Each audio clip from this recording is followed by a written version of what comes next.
Hello. Well, last week I did the readings for the Advent services and they went really well, surprisingly.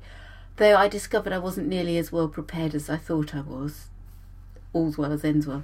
But you have these, you're standing in the middle, and it's called the Darkness to Light service. So it starts off in dark and you're reading in the dark.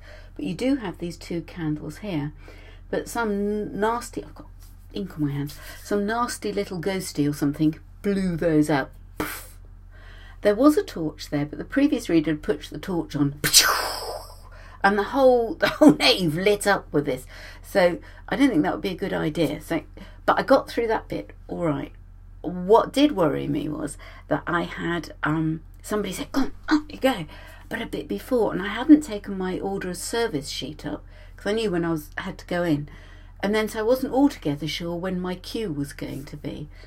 That was a bit stressful. And then on the second night, one of the readers wasn't sitting in their place, and I was terrified that they weren't going to go up and do their reading, and then somebody, would that have to be me, would have to go up and read it, unrehearsed and unready. And as any of you who knows me at all will know, I'm not very good at reading, and I'm even worse at spelling. So that added to the stress levels, but overall it's a lovely service and I enjoyed it.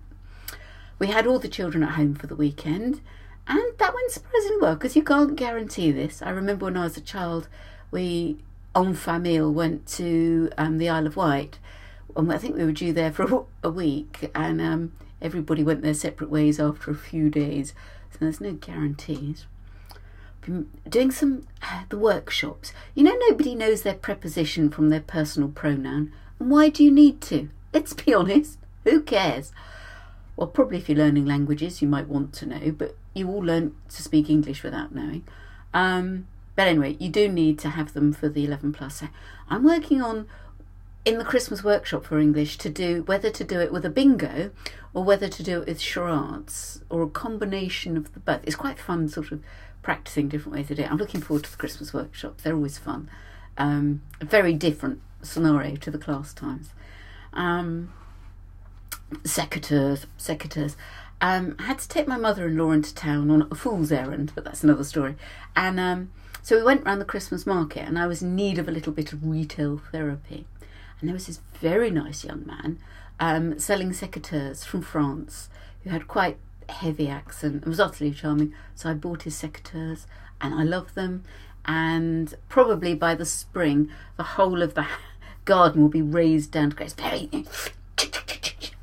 As a child, I cut things up. I cut up my mum's Venetian blinds, my bridesmaid's dress, my dad's best suit, sheets, umpteen sheets. I was and I still, you know when you've got a good pair of scissors and you go, isn't that lovely? So me being loose with secateurs is not necessarily a good thing, but it's better than my husband. I have to hide them, any secateurs from my husband. He just takes the whole hedge down and says, there, I've done it.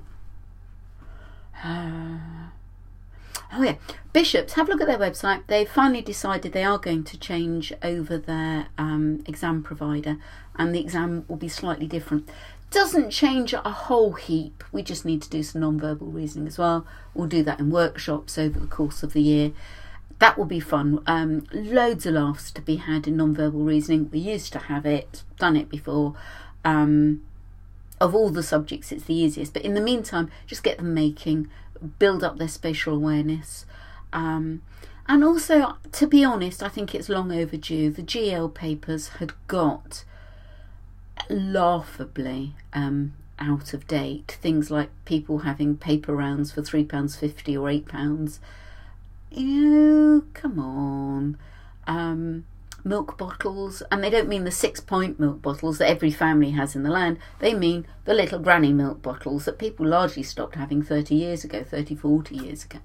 There are a number of things like that. Teacups. How many children have ever drunk out of a proper teacup? They have mugs or beakers, but not teacups.